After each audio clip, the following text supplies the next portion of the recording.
How to activate Yahoo Mail? Hello, guys. Welcome back to my channel, Tech It Simple. Today, I'll be teaching you how to activate Yahoo Mail to get started. Firstly, go to any browser you have and search for www.yahoo.com. After that, this type of interface will appear on your screen.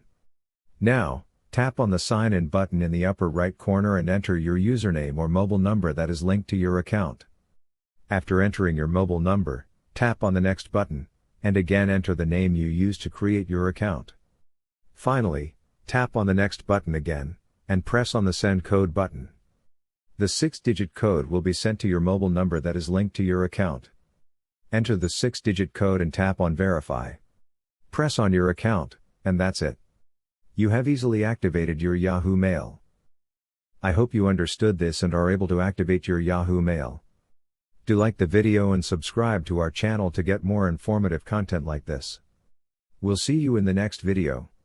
Till then, stay tuned. Bye bye.